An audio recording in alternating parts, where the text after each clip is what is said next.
اللهم إني أسألك علما نافعا.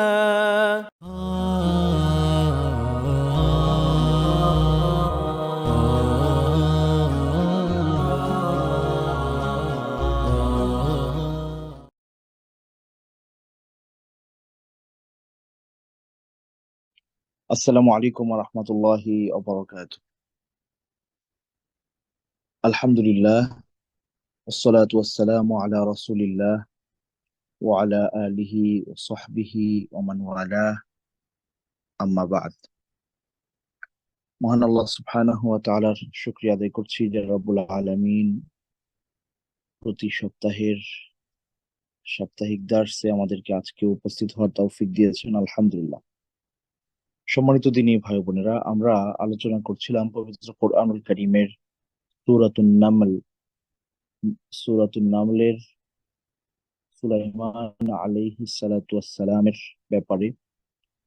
কোরআনে যে সকল ঘটনাবলী বর্ণিত আছে সেগুলো থেকে আমরা কি কি শিক্ষা নিজেদের জীবনে নিতে পারি তা নিয়ে আমরা ধারাবাহিকভাবে আলোচনা করছি। গত সপ্তাহেও আমরা পিঁপড়ার সাথে সুলাইমান আলাইহিস সালাতু ওয়াসসালামের যে ঘটনার উল্লেখ কোরআন করেছে সেটা নিয়ে কথা বলেছি। আহ, আজকে আমরা শুরু করব এরপরেই পবিত্র কোরআন সূরাতুন নামলের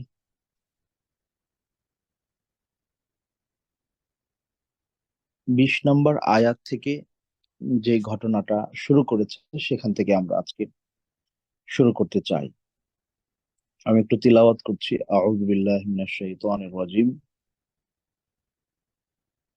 وتفقد الطير فقال ما لي لا أرى الهدهد أم كان من الغائبين। আল্লাহ সুবহানাহু ওয়া তাআলা কোরআনে বলছেন যে এর আগের আয়াতে আমরা গত দিনে উল্লেখ করেছি যে সুলাইমান আলাইহিস সালাতু ওয়াসসালামকে আল্লাহ সুবহানাহু ওয়া তাআলা এমন রাজত্ব দান করেছেন যে রাজত্ব কিয়ামত পর্যন্ত কাউকে, মানে এত ব্যক্তিওয়ালা রাজত্ব আর কাউকে দেয়া হবে না। সেই দোয়াটা উনি নিজেই করেছেন, আল্লাহ তার দোয়া কবুল করেছেন। এবং সেখানে আল্লাহ কোরআনে উল্লেখ করেছেন ওয়াহুশিরা লিসুলাইমানা জুনুদুহু মিনাল জিন্নি ওয়াল ইনসি ওয়াত তাইর। আর সুলাইমান আলাইহিস সালাতু ওয়াসসালাম তিনি তার রাজ্যে যখন রাজসভা আয়োজন যখন তিনি করতেন বা হতো, সেখানে সুলাইমান আলাইহিস সালাতু ওয়াসসালামের সৈন্যবাহিনী উপস্থিত থাকতেন। সেটা জিনদের থেকে, কোরআনে জিনদের কথাটা আগে উল্লেখ করছে যে ওয়াহুশিরা লিসুলাইমানা জুনুদুহু মিনাল জিন্নি ওয়াল ইনসি ওয়াত তাইর। জিনদের থেকে ওনার যে বাহিনী ছিল তারা সেখানে উপস্থিত হতো, মানুষেরা উপস্থিত হতো, এবং পাখিদেরকেও ওনার বাহিনীতে অন্তর্ভুক্ত করা হয়েছিল। কারণ উনি বলেছেন আল্লিমনা মানতিকাত তাইর, আল্লাহ আমাকে পাখির ভাষাও শিক্ষা দিয়েছেন, পাখির সাথে আমি কথা বলতে পারি। তো এই নেয়ামা আল্লাহ সুবহানাহু ওয়া তাআলা দুনিয়ার অন্য কাউকে দেন নাই, যেটা ওনাকে দিয়েছেন। তো যখন তিনি তার বাহিনীর ব্যাপারে খোঁজ নিয়েছেন, ওনার বাহিনীর ব্যাপারে কে কোথায় কি অবস্থায়, কে দায়িত্ব পালন করছে, উম, আজকের কি কি আপডেট সবকিছু তিনি জানবেন, এরকম যখন তিনি তার সভায় বসলেন, কোরআন বলছে ওয়াতাফাক্কাদা তাইর ফাকালা মা লি লা আরাল হুদহুদ। যখন তিনি তার পাখিদের যে বাহিনী সেটার ব্যাপারে যখন তিনি খোঁজ খবর নিচ্ছিলেন, তিনি বললেন যে ফাকালি মা লি লা আরাল হুদহুদ, যে আমার কি হলো, আমি তো হুদহুদকে পাচ্ছি না। আম কানা মিনাল গাইবিন, নাকি সে আজকে অনুপস্থিত। তো এই কথা বলার পরে তিনি বলছেন লাউ আযিবান্নাহু আযাবান শাদীদা,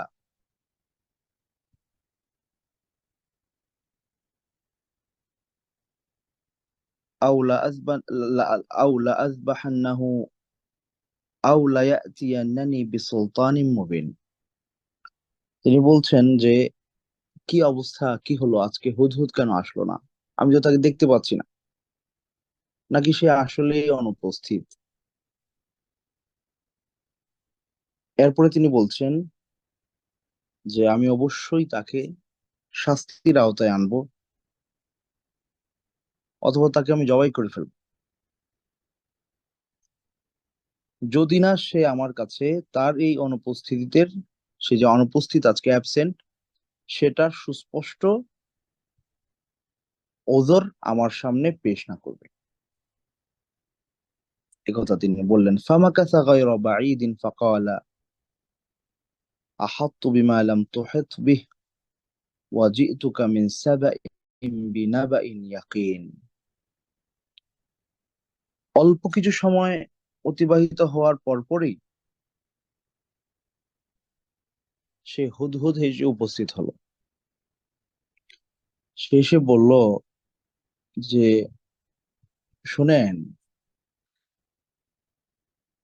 সে অনুভব করছিল যে সুলাইমান আলাইহিস সালাম অবশ্যই তাকে খোঁজ করবেন এবং তার সেখানে উপস্থিত হওয়া জরুরি ছিল, যেহেতু তিনি একজন সৈন্যবাহিনীর দায়িত্বশীল, যদিও সে পাখি।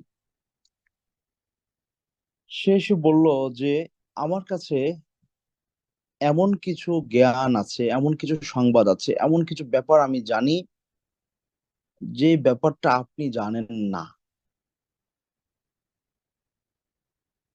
এমন কিছু ব্যাপার এই দুনিয়ার কোনো না কোনো অংশে আছে, যে ব্যাপার আমার কাছে স্পষ্ট, আপনার কাছে সেটার খবর নাই।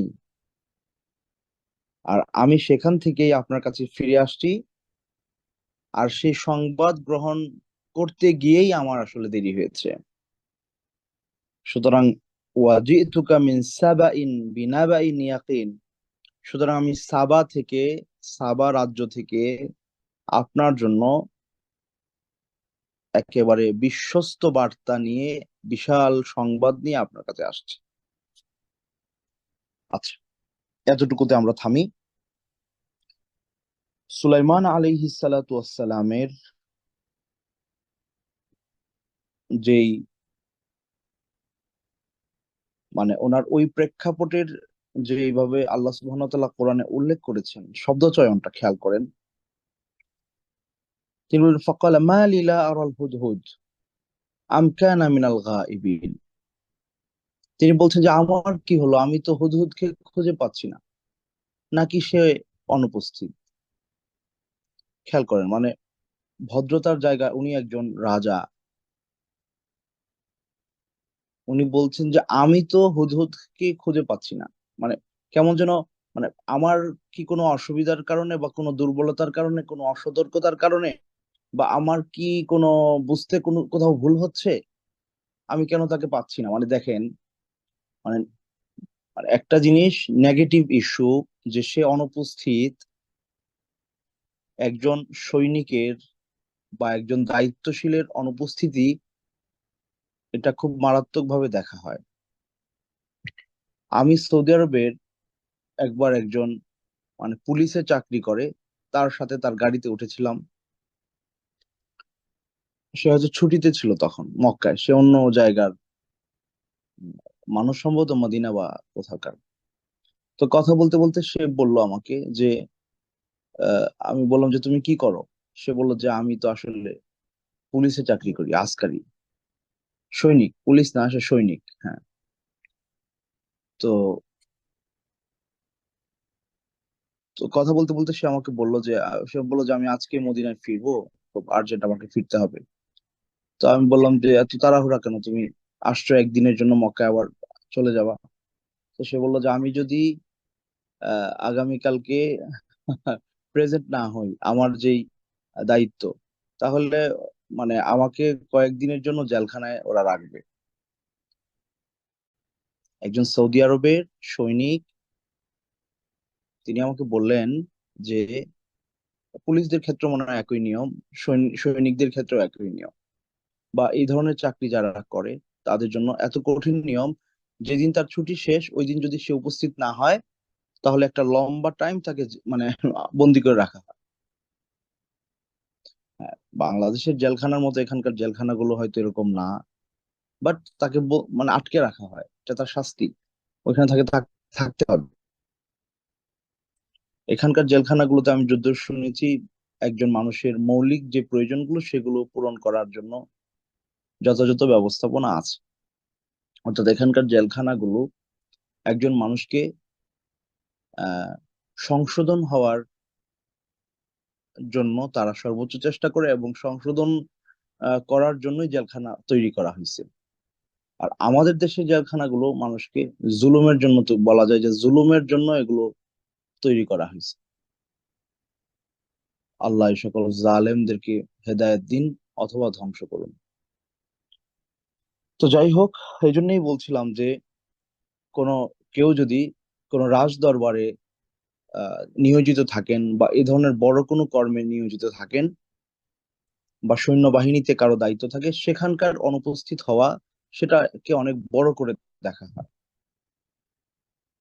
সেটাকে অনেক বড় করে দেখা হয়, এখনো পর্যন্ত এটা এভাবে মানে মানে এই ধারাটা চলমান আছে।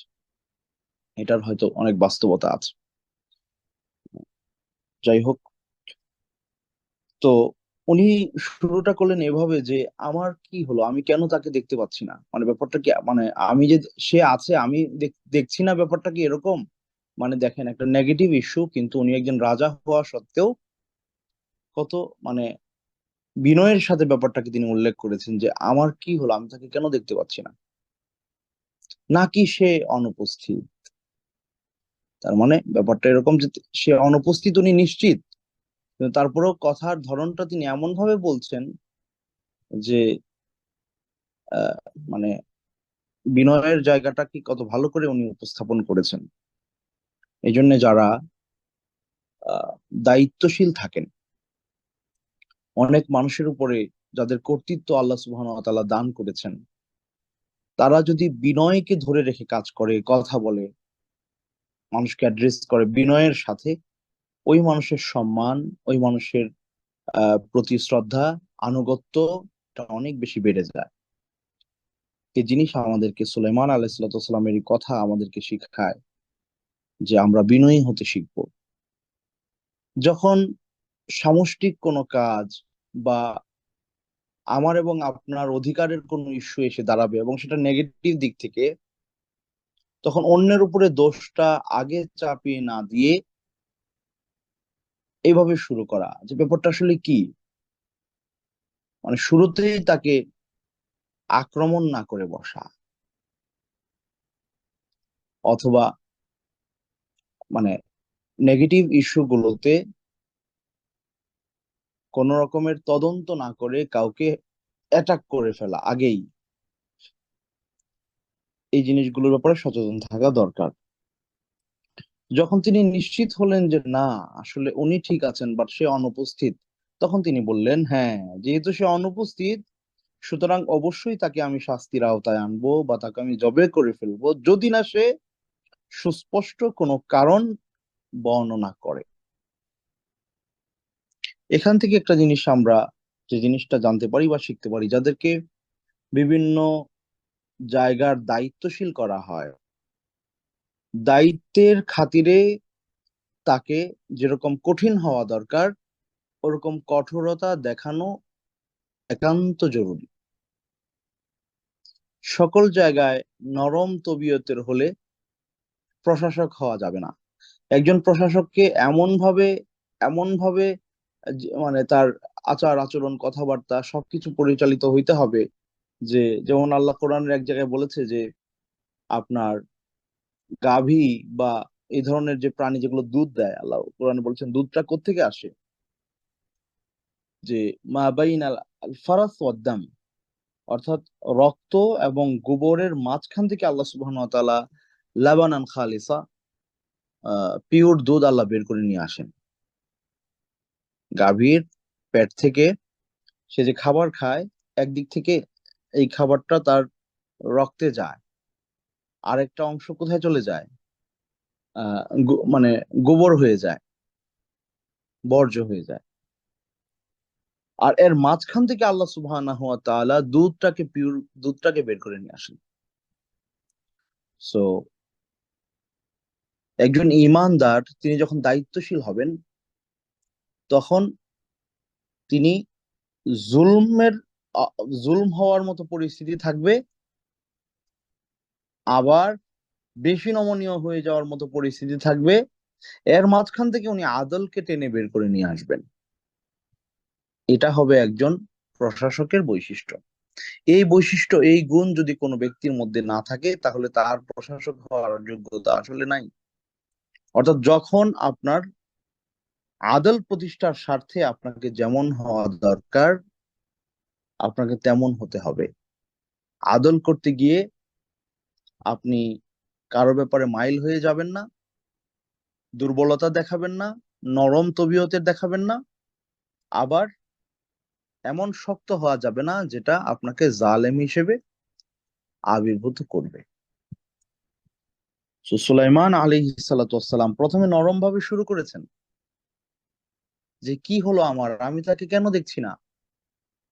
ও, তার মানে আমি ঠিক আছি, সে অনুপস্থিত। আচ্ছা, সে যদি অনুপস্থিত হয়, যদি সে যথাযথ কারণ বর্ণনা করতে না পারে, তাহলে অবশ্যই অবশ্যই আমি তাকে শাস্তির আওতায় আনবো, কারণ সে যা করেছে কোনো কারণ ছাড়া এভাবে অনুপস্থিত হওয়া আমার রাজ্যে, আমার সভায়, এটা গুরুতর অপরাধ।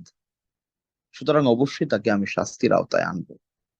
তাহলে একজন ব্যক্তি যিনি প্রশাসক, যিনি দায়িত্বশীল, যিনি কিছু মানুষের দায়িত্ব আল্লাহ তাকে দিয়েছেন, তাকে এমন হইতে হবে যে তিনি তার প্রজার প্রতি, তার অধীনে যারা আছে তাদের প্রতি আন্তরিক থাকবেন, ভালোবাসা থাকবে, মহাব্বত থাকবে, তাদের সংশোধনের ইচ্ছা থাকবে। কিন্তু সুস্পষ্ট কোনো ওযর ছাড়া কেউ যদি ভুল করে, তাহলে তার শাস্তির বিধান থাকবে এবং তাকে শাস্তির আওতাধীন আনা হবে। সেদিন বাংলাদেশের একজন দায়িত্বশীল ব্যক্তি, কোন একটা দলের একজন আমির, তিনি একটা সুন্দর কথা বলেছেন, কথাটা আমার কাছে খুব ভালো লেগেছে। তিনি বললেন যে আমাদের যে ভুল ত্রুটিগুলো আছে, উনি বললেন যে একটা হচ্ছে ভুল, আর একটা হচ্ছে অপরাধ। ভুল ক্ষমা করা যায়, কিন্তু কেউ যদি অপরাধ করে, তাকে শাস্তির আওতায় আনতে হয়। কোনো একটা কিছু ভুলে হয়ে গেছে, এটা এক জিনিস। আর ইচ্ছে করে, প্ল্যান করে, পরিকল্পনা করে কোনো একটা কিছু সংগঠিত করা অপরাধ, সেটা সুস্পষ্ট অপরাধ। সেটা সরি বললে এটার সমাধান হবে না, এটার শাস্তি তাকে পাইতে হবে। কারণ সে অন্যের অধিকার হরণ করেছে, সুতরাং তার সে শাস্তি প্রয়োগের মাধ্যমে অন্যের অধিকার ফিরিয়ে দিতে হবে। কথাটা ভালো লেগেছে। আসলেই তাই, যে আপনার একজন মানুষের ভুল এক জিনিস, আর অপরাধ আরেক জিনিস। ভুলের ক্ষমা আছে, অপরাধের ক্ষমা নাই, শাস্তি মাধ্যমে তার ক্ষমা নিশ্চিত হবে। বিচারের মাধ্যমে, বিচারের আওতায় এনে তাকে শাস্তি দিয়ে তার আহ, তিনি যাকে ভিকটিম করেছেন তার অধিকার ফিরিয়ে দেওয়ার মাধ্যমে তাকে শাস্তির আওতায় এনে বিচার করতে হবে, এটাই তার ক্ষমা। বাংলাদেশের জন্য আমরা দোয়া করি, আল্লাহ সুবহানাহু ওয়া তাআলা এই যে গত 5 তারিখের আগে বা 5 তারিখ পর্যন্ত, মানে সরকারি দায়িত্বশীল মহলে যারা ছিলেন, যাদেরকে আল্লাহ সুবহানাহু ওয়া তাআলা দুনিয়াতে ক্ষমতা দিয়েছেন, যাদেরকে আল্লাহ কর্তৃত্ব দিয়েছিলেন, তারা তাদের সেটার যে ব্যবহার নিরস্ত্র মানুষের উপরে করেছে, এখনো পর্যন্ত যারা বিভিন্ন আশ্রয়ে আছে, আমি তো শুনেছি যে সেনাবাহিনীর দায়িত্বশীল ওনারাও বলেছেন যে আমাদের কাছে বড় একটা সংখ্যা যারা এই ধরনের অন্যায় লিপ্ত ছিলেন আমাদের আশ্রয়ে আছে। তাদেরকে আমরা আশ্রয়ে রেখেছি কেন? যাতে করে তাদের বিচার যথাযথভাবে করতে পারি, ছেড়ে দিলে তাদের উপরে বিচার বহির্ভূত হত্যাকাণ্ড ঘটবে। কথাটা সুন্দর, বাট এটা যেন কার্যকর হয় সেই দোয়া আমরা করি। যারা অপরাধী, তাদের ব্যাপারটাকে ভুল হিসেবে না ধরে অপরাধ হিসেবে ধরতে হবে। এটা একজন প্রশাসকের দায়িত্ব, একজন দায়িত্বশীলের দায়িত্ব, একজন দেশের যিনি প্রধান তার দায়িত্ব, এবং 5 তারিখের পরেও আজকে পর্যন্ত যদি কেউ বিচার বহির্ভূত কোনো কর্মকাণ্ড ঘটায় বিরোধী মতের লোকদের সাথে, তাদেরও বিচার হওয়া উচিত। আদল ইনসাফ সবার জন্য। তো একজন দায়িত্বশীলকে এমন হইতে হবে যে তিনি তার অধীনে যারা থাকবেন তাদের প্রতি আন্তরিক থাকবেন, কিন্তু তাদের প্রতি মাইল হয়ে যাবেন না। এমন আন্তরিকতা দেখাবেন না যেটা তার আদল ইনসাফকে নষ্ট করবে। তাদের প্রতি তিনি আন্তরিক থাকবেন, কিন্তু কেউ যদি অপরাধ করে তার শাস্তির বিধান নিশ্চিত করে তাকে শিক্ষা দিতে হবে। তাহলে পরে একটা সমাজে আপনার আদল ইনসাফ যখন কায়েম হবে তখন মানুষ শান্তিতে বসবাস করতে পারবে। তা না হলে আসলে আহ সমাজে শান্তি আনা এটা বড় কঠিন হয়ে দাঁড়াবে।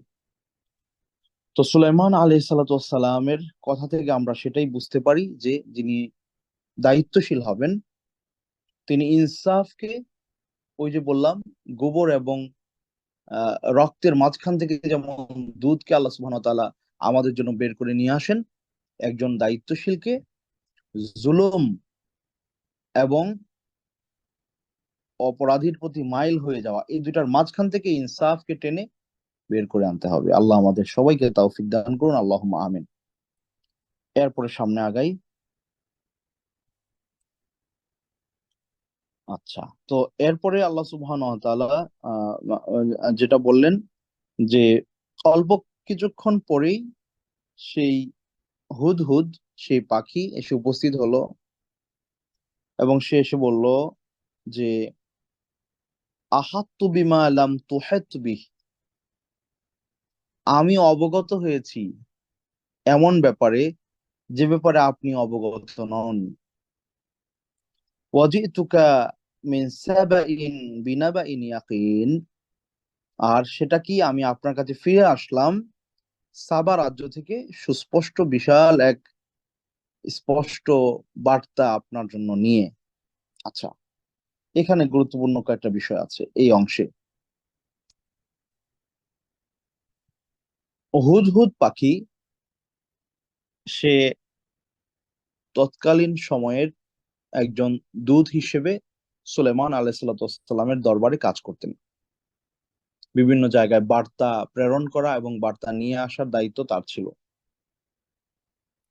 বর্তমান সময়ে রাষ্ট্রদূতেরা যে কাজগুলো করে থাকেন আর কি।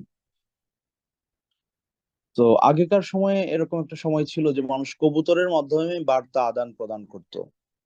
তো এখানে হুদহুদ পাখির ব্যবহার, হুদহুদ পাখি অনেকটা কাঠঠোকরা পাখি আছে যেগুলো মানে আপনার ওই যে গাছের মধ্যে এরকম ঠুকরিয়ে ঠুকরিয়ে ছিদ্র করে, গাছ ছিদ্র করে বাসা বানায়, ওখানে থাকে। এটার মতো দেখতে এক ধরনের পাখি, এটাকে বলা হয় হুদহুদ। তো ওই পাখিও আপনার কবুতরের মতোই বা তার চেয়ে আরো দ্রুত সময়ের মধ্যে খবর বার্তা আদান প্রদান করার যোগ্যতা সামর্থ্য রাখে, এবং সেটা কোরআন দিয়ে প্রমাণিত। আচ্ছা, তো সেই হুদহুদ পাখি এসে প্রথমেই কি বলল, যে সে তো বুঝতে পারলো যে উনি উনি তাকে সুলাইমান আলাইহিসসালাম একজন বাদশাহ, তিনি তার খোঁজ করতেছেন, যেহেতু সে ওনার রাজ দরবারের একজন কর্মী, একজন দায়িত্বশীল, তাকে পাচ্ছে না। তখন সে এসে বলল যে আমি এমন কিছু ব্যাপার জানি যে ব্যাপারে আপনি জানেন না। এই কথা প্রমাণ করে যে নবী রাসূলদের কাছে আল্লাহ সুবহানাহু ওয়া তাআলা তাদেরকে তাদেরকে কথাটা আবার শুনেন, এই কথা এটা প্রমাণ করে যে নবী রাসূলদেরকে গায়েবের মালিকানা দেয়া বা গায়েবের ব্যাপারে তাদের খবর মানে একেবারে সামগ্রিক গায়েবের ইলম তাদের কাছে আছে, এই কথা ভুল। নবী রাসূলরা গায়েব জানতেন, অর্থাৎ গায়েবের ব্যাপারে সকল খবর বার্তা তাদের কাছে আছে বা জানতেন, এই কথাটা পরিপূর্ণ ভুল, সেটা প্রমাণ হয়। কারণ একটা পাখি সে আসমানে উড়ে বেড়ায়, উড়তে উড়তে সে সাবা রাজ্যে চলে গেল এবং সেখানকার পরিস্থিতি পর্যবেক্ষণ করলো, করে সবকিছু দেখে আহ খোঁজ খবর নিল, আর সেটা করতে তার দেরি হয়ে গেল। তো এই মুহূর্তে এটা করতে করতে সুলাইমান আলাইহিসসালামের দরবারে আসতে তার যেহেতু দেরি হলো, তো সে এসেই বলতেছে যে আমি এমন ব্যাপারে জেনে আসছি, আমি এমন ব্যাপারে সাবা রাজ্যের এমন খবর আমার কাছে আসছে যেটা নিশ্চিত খবর, যে ব্যাপারে আপনি জানেন না। তাহলে ওই পাখি যেহেতু নিজের চোখে এই ঘটনাগুলো দেখে আসছে যে সাবা রাজ্যে কি কি হচ্ছে, কি কি অবস্থা, আলাদা একটা রাজ্য সেখানে আছে, সেখানকার মানুষদের জীবনযাপন, সেখানকার মানুষদের উন্নত জীবন এবং তাদের ধর্মীয় কি বিশ্বাস সবকিছু সে পর্যবেক্ষণ করে আসছে। আর সে নিশ্চিত যে এই ব্যাপারে সুলাইমান আলাইহিসসালামের কাছে কোনো সংবাদ নাই, এবং আসলেই ছিল না, আসলেই ছিল না। সুলাইমান আলাইহিসসালাম সাবা রাজ্যের ব্যাপারে কিছুই জানতেন না, কারণ আল্লাহ সুবহানাহু ওয়া তাআলা তাকে জানান নাই। তাহলে এই এই কথা এটা প্রমাণ করে যে নবী রাসূলরা গায়েব জানতেন না। হ্যাঁ, যতটুকুর খবর আল্লাহ সুবহানাহু ওয়া তাআলা নবী রাসূলদেরকে জানিয়েছেন, বিভিন্ন ভাবে জানিয়েছেন, ফেরেশতাদের মাধ্যমে জানিয়েছেন, ওহীর মাধ্যমে জানিয়েছেন, এখানে এই যে হুদহুদের মাধ্যমে জানিয়েছেন, সেগুলো তারা জানতেন। সেগুলো কখনো কখনো আল্লাহ সুবহানাহু ওয়া তাআলা একান্ত ব্যক্তিগতভাবে নবীকে জানিয়ে দিয়েছেন, যেটা আর কেউ শুনে নাই। নবী সাল্লাল্লাহু আলাইহি সাল্লাম সেই ব্যাপারে মানুষদেরকে খবর দিয়ে গেছেন, জানায় গেছেন যে এটা এটা ঘটবে, এটা এটা হবে, এই ঘটবে, ভবিষ্যৎবাণী করে গেছেন। এবং সেগুলো বাস্তবতা আমরা চোখে দেখতে পাচ্ছি, ঘটতেছে। এখনো অনেক ভবিষ্যৎবাণী রাসূল সাল্লাল্লাহু আলাইহি সাল্লাম করে গেছেন, ঘটতেছে। তার মানে কি রাসূল সাল্লাল্লাহু আলাইহি সাল্লাম গায়েব জানতেন? হ্যাঁ, অতটুকু জানতেন যতটুকু আল্লাহ তাকে জানিয়েছেন। এর বাইরে গায়েবের একচ্ছত্র অধিকারী আল্লাহ সুবহানাহু ওয়া তাআলা ছাড়া আর কেউ না। এবং পবিত্র কোরআনও তাই বলে, আলিমুল গাইবি ফালা ইউযহিরু আলা গাইবিহি আহাদা। সূরা জিনে এটা আছে। আলিমুল গাইব, তিনি হচ্ছেন গাইবের একচ্ছত্র মালিকানা আল্লাহর, তিনিই জানেন। ফালা ইউযহিরু আলা গাইবিহি আহাদা, আল্লাহ সুবহানাহু ওয়া তাআলা তার এই গোপন এই বিষয়াদি আল্লাহ কারো কাছেই প্রকাশ করেন না, ইল্লা মান ইরতাদা মির রাসূল, তবে তার নির্বাচিত রাসূলরা ছাড়া। তাদের কাছে আল্লাহ সুবহানাহু ওয়া তাআলা তাদের কাছে আল্লাহ সুবহানাহু ওয়া তাআলা একেবারে কি বলে সেই ব্যাপারগুলোকে অনেক মানে প্রোটোকল মেইনটেইন করে সেই ফেরেশতারা বা আল্লাহর প্রেরিত দায়িত্বশীলরা, তারা নবী রাসূলদেরকে যতটুকু এসে জানায় অতটুকু ওনারা জানেন। তো এই জন্যে যারা আমাদের দেশে একটা গ্রুপ আছে যাদেরকে আমরা সুন্নি বলি, সুন্নি ভাইরা, ওনারা খুব শক্তভাবে এটা বলতে চান রাসূল গায়েব জানেন। আমরাও বলি রাসূল সাল্লাল্লাহু আলাইহি সাল্লাম মানে গায়েব জানতেন ততটুকু যতটুকু আল্লাহ তাকে জানিয়েছেন। কিন্তু একেবারে এই কথাটা বলা যাবে না যে রাসূল সাল্লাল্লাহু আলাইহি সাল্লামের কাছে গায়েবের মানে মানে গায়েব জানতেন বলতে ব্যাপারটা এরকম না যে তিনি সবকিছু জানতেন। না, সবকিছু জানার মালিক একমাত্র আল্লাহ। তিনি ততটুকু জানতেন যতটুকু আল্লাহ তাকে জানিয়েছেন। রাসূল সাল্লাল্লাহু আলাইহি সাল্লামের কাছে গায়েবের জ্ঞান ততটুকু ছিল যতটুকু আল্লাহ তাকে জানিয়েছেন। অনুরূপভাবে সুলাইমান আলাইহিস সালাতু ওয়াস সালামের ব্যাপারেও তাই। আল্লাহ সুবহানাহু ওয়া তাআলা তাকে যদ্দূর জানিয়েছেন অদ্দূর তিনি জানতেন। না হয় তিনি যদি গায়েবের ব্যাপার জানতেনই, তাহলে সাবায় কি হচ্ছে এই কথার বর্ণনা মানে হুদহুদের কাছ থেকে কেন শুনতে হলো? ২ নাম্বার, উনি হুদহুদকে পাচ্ছেন না। তো হুদহুদ কোথায়? সে সে কি আমার কি হলো? হুদহুদকে কেন আমি দেখতে পাচ্ছি না? নাকি সে অনুপস্থিত? তাহলে তিনি যদি গায়েব জানতেনই, তাহলে হুদহুদ কোথায় আছে সেটাও তো তিনি জানার কথা, তাই না? অবশ্যই। ২ নাম্বার হচ্ছে আমাদের সমাজে আরেকটা দল আছে, আরেকটা পক্ষ আছে, আরেকটা গোষ্ঠী আছে। এরাও নিজেদেরকে খুব আল্লাহওয়ালা দাবি করে, পরহেজগার দাবি করে। এরা এই এই ধারণায় বিশ্বাসী যে তাদের বড় বড় মাশায়েখরা, পীরেরা এক জায়গায় বসে ধ্যানের মাধ্যমে বিভিন্ন জায়গা দেখতেন। উনি এক জায়গায় বসে আছেন, এরকম অনেক গল্প শুনবেন, আলোচনা এখনো মানুষজন বলে। এক জায়গায় ধ্যানে বসে উনি আরেক জায়গায় আফ্রিকার জঙ্গলে চলে যেতে পারেন বাংলাদেশে বসে। বিচরণ করে আবার চলে আসছে। তো এই ধরনের কথাগুলো আসলে অমূলক। নবী সুলাইমান আলাইহিস সালাতু ওয়াসসালামকে আল্লাহ সুবহানাহু ওয়া তাআলা এত বড় রাজত্ব দিয়েছেন যে রাজত্ব দুনিয়ার আর কাউকে দিবেন না। আর তিনি তার রাজসভার একজন দায়িত্বশীল, যাকে দূত হিসেবে তিনি মানে সৈনিক হিসেবে, দূত হিসেবে তার বাহিনীতে নিয়োগ দিয়েছেন। সে কোথায় আছে? সুলাইমান আলাইহিস সালাম প্যালেস্টাইনে ওনার রাজ্য ছিল। সেখানে থেকে উনি জানতেন না যে হুদহুদ কোথায় আছে। তবে কেউ যদি বলে বাংলাদেশে বসে উনি আফ্রিকা বিচরণ করছেন, ওখানকার খবর বার্তা মানুষদেরকে দিচ্ছেন, আমরা বলবো যে এই কথাগুলো অমূলক। আসলে এই কথাগুলো আসলেই অমূলক। হ্যাঁ, আমরা কারামাতে বিশ্বাস করি, আমরা ওলিদের কারামাত সত্য, এই কথা আমরা মানি। তবে এই ধরনের অমূলক কথাবার্তা যেগুলো মানুষ যা ইচ্ছে তাই বলে যাচ্ছে, কোনো ধরনের রেফারেন্স ছাড়া, কোনো ধরনের তথ্যসূত্র ছাড়া, একজনকে ভালোবাসে সুতরাং তাকে আমি বড় করতে হলে এই ধরনের মানে ভয়ঙ্কর কিছু শোনাইতে হবে, তাহলে মানুষ বুঝবে না এই লোকটা আসলে আল্লাহওয়ালা। না, এগুলো থেকে আমাদের বের হয়ে আসা উচিত। আল্লাহ আমাদেরকে হেফাজত করুন, আল্লাহুম্মা আমিন।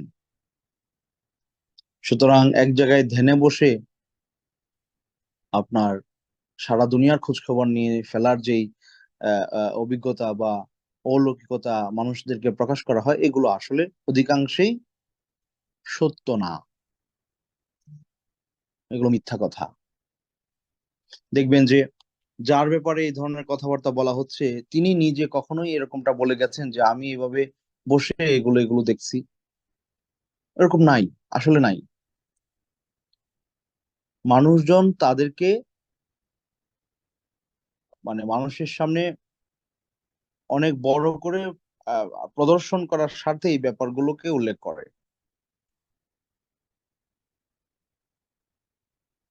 আল্লাহ আমাদের হেফাজত করুন, আল্লাহুম্মা আমিন। আচ্ছা, তো আমরা যে কথায় ছিলাম যে তাহলে সুলাইমান আলাইহিস সালাতু ওয়াসসালামের কাছে গায়েবের জ্ঞান ছিল না। হ্যাঁ, শুধু সুলাইমান আলাইহিস সালাতু ওয়াসসালাম না, কোন নবী রাসূলের কাছেই গায়েবের একচ্ছত্র অকাট্য জ্ঞান, সামগ্রিক জ্ঞান নাই। এটার মালিকানা একমাত্র আল্লাহ সুবহানাহু ওয়া তাআলার। তবে উনি যতটুকু তার রাসূলদেরকে, তার নবী রাসূলদেরকে যতটুকু তিনি জানিয়েছেন প্রয়োজনের স্বার্থে, অতটুকু ওনারা জানেন এবং সেই অনুপাতে ওনারা তাদের মানুষদেরকে সেগুলোর ব্যাপারে সজাগ করেছেন, সচেতন করেছেন। যেমন রসুল করিম সাল্লাল্লাহু আলাইহি সাল্লাম কেয়ামতের আগে কি কি ঘটবে এমন বহু কথা তিনি বলে গেছেন, এবং বর্তমানে অক্ষরে অক্ষরে এগুলো মিলে যাচ্ছে, আরো মিলবে। এগুলো গায়েবের বিষয়, আল্লাহ সুবহানাহু ওয়া তাআলা তার রাসূলকে জানিয়েছেন, আমরা এগুলো রাসূল সাল্লাল্লাহু আলাইহি সাল্লাম থেকে পেয়েছি। এ হলো বিষয়। এবং আরো কিছু ভন্ডরা আছে আমাদের সমাজে, যে বলে যে তোমার মুখ দেখে সে সব বলে দিবে, চেহারা, আপনার চেহারার দিকে তাকায় সে বলে দিবে আপনার ও মানে কি কি অবস্থা সব আপনার ব্যাপারে, আপনার ভেতর সে পড়তেছে চেহারার মধ্যে তাকায়। এগুলো সব ভন্ডামি, আল্লাহ আমাদের হেফাজত করুন। আপনি বলবেন যে অনেক সময় মিলে যায়, হ্যাঁ মিলে যাইতেই পারে, মিলে যাইতে পারে। সে 50টা কথা বললে আপনি যখন 10টা মিলে গেল, তখন আপনি মনে করছেন আরে সত্য তো, ও তো অনেক কিছু জানে। কিছু কমন সেন্সের ইস্যু থাকে, তারা সেগুলো আন্দাজ করে তাদের অভিজ্ঞতা থেকে বলে ফেলে। আবার এমনও আছে যে তাদের কাজ পর্যন্ত আপনাকে পৌঁছতে হলে বিভিন্ন ধাপ মানে পার করে যেতে হয়। সো এই ধাপে ধাপে যারা, যে সকল লোকজন থাকে, তারা আগে থেকে আপনাকে পড়ে ফেলে, আর সেই পড়া অনুযায়ী ওই ওই ব্যক্তির সামনে আপনাকে নিয়ে যাওয়া হয়, আর সেখান থেকে সে আপনার ব্যাপারে কথা বলে, এটাও আছে।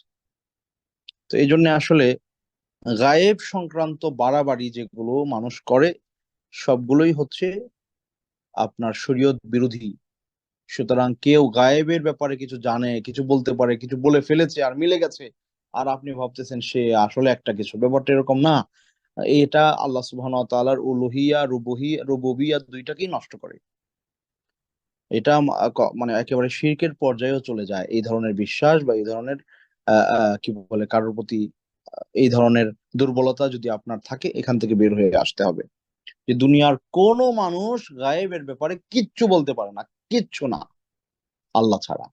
শুধুমাত্র আল্লাহ তার নবী রাসূলদেরকে যদ্দূর জানাইছেন অতটুকু ওনারা জানেন। এর বাইরে দুনিয়ার আর কোনো মানুষ, কোনো জিন, কেউ গায়েবের ব্যাপারে কিচ্ছু বলতে পারে না। এটা শক্তভাবে আপনি বিশ্বাস করবেন, শক্তভাবে বিশ্বাস করতে হবে আপনাকে।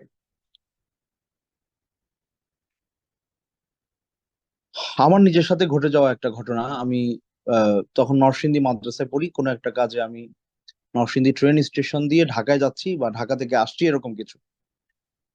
তো আমি ট্রেন স্টেশনে বসে আছি বা এরকম কিছু, অনেক আগের কথা, যদ্দূর মনে পড়ছে আমার।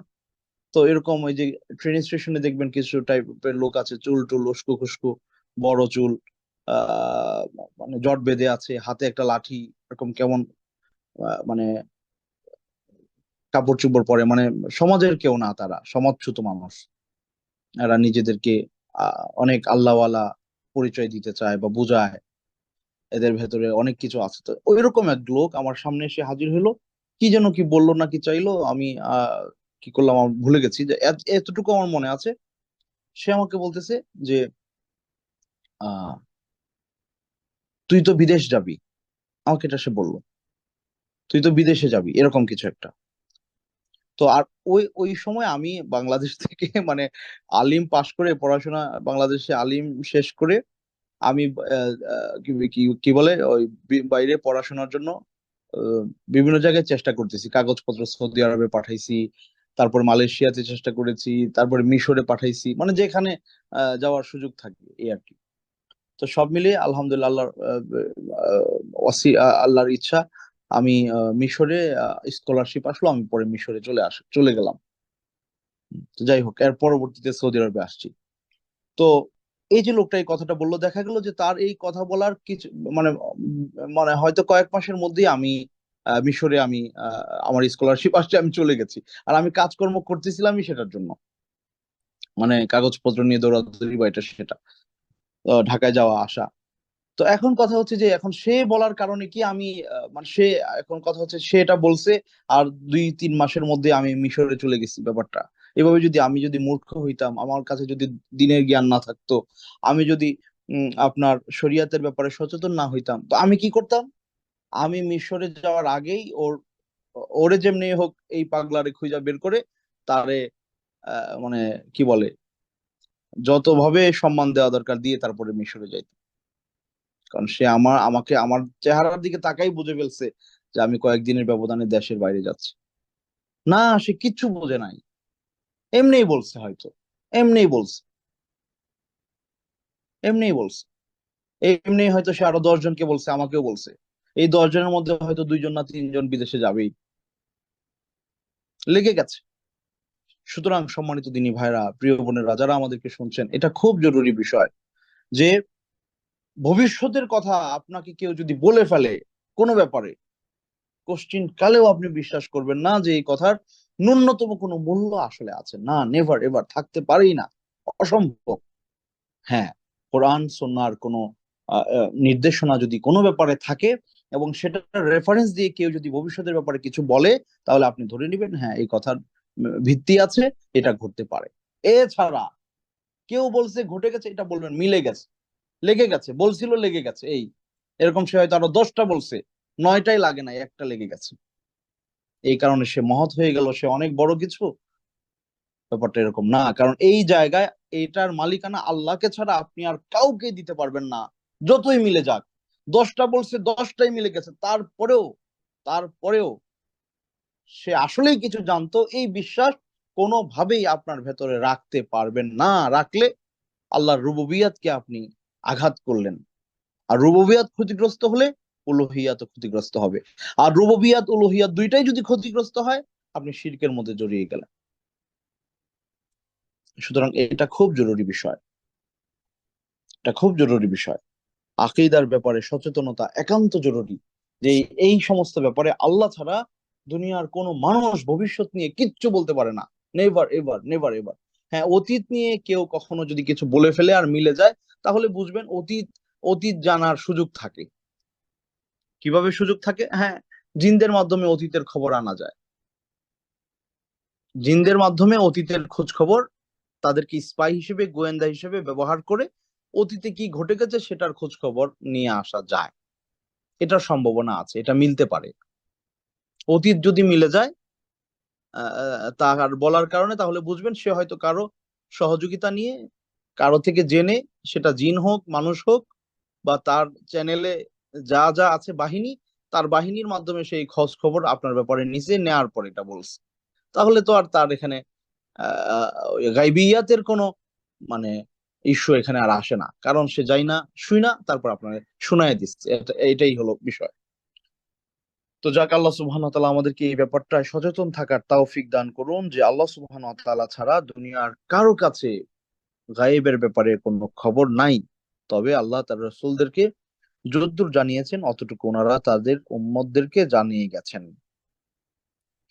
আচ্ছা, এরপরে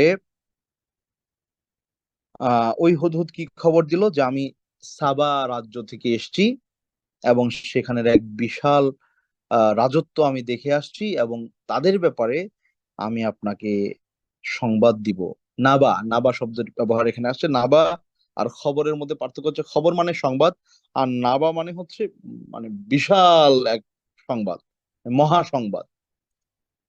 এটাকে আরবিতে নাবা বলা হয়। যেমন সূরাতুন নাবা মানে মহা প্রলয়ঙ্কারী যেই কেয়ামত, সেটাকে নাবা বলা হয়েছে। আচ্ছা, তো সে কি বললো? ইন্নি ওয়াজাদতু ইমরাআতান তামলিকুহুম, ইন্নি ওয়াজাদতু ইমরাআতান তামলিকুহুম ওয়া উতিয়াত মিন কুল্লি শাই ওয়া লাহা আরশুন আযীম ওয়াজাদতুহা ওয়া কওমাহা ইয়াসজুদুন ওয়াজাদতুহা ওয়া কওমাহা ইয়াসজুদুনা লিশ-শামস মিন দুনিল্লাহ ওয়া যায়্যানা লাহুমুশ শাইতানু আ'মালাহুম ফাসাদ্দাহুম আনিস সাবিল ফাহুম লা ইয়াহতাদুন। আচ্ছা, এরপরে ওই হুদহুদ সুলাইমান আলাইহিস সালামকে সংবাদ দিচ্ছে। এই সংবাদ দেওয়ার মানে দুইটা কারণ, একটা হচ্ছে তার দায়িত্ব সে আদায় করছে, দুই নাম্বার তার উপরে যেই মানে হুঁশিয়ারি আসছে, যদি সে যদি সংবাদ প্রকৃত অর্থে ওজোর না দেখায়, কি কারণে সে দেরি করেছে বা গায়েব অনুপস্থিত সেটার কারণ না দর্শায়, তাহলে তার শাস্তির আওতায় আসতে হবে। একদিক থেকে তার দায়িত্ব পালন, আরেক দিক থেকে শাস্তি মুক্তি, দুইটাই এখানে জরুরি। তো সেদিক থেকে সে ওনাকে সংবাদ দিল যে আমি এমন এক সম্প্রদায়কে পেয়েছি যাদেরকে রাজত্ব করে একজন নারী, এবং আল্লাহ তাদেরকে দুনিয়ার সকল নাজ নেয়ামত দেয়া হয়েছে, এবং তার স্পেশালিটি হচ্ছে তার বিশাল এক আপনার সিংহাসন রয়েছে, এবং আমি তাকে পেয়েছি এবং তার সম্প্রদায়কে পেয়েছি। তারা আল্লাহ ছাড়া সূর্যকে সিজদা করে, সূর্যের ইবাদত করে, আর শয়তান তাদের কাছে তাদের এই মন্দ কর্মগুলোকে সুশোভিত করে দিছে, ফলে তারা আল্লাহকে চিনতে পারছে না। এই সংবাদ হুদহুদ সুলাইমান আলাইহিস সালাতু ওয়াস সালামকে দিলেন।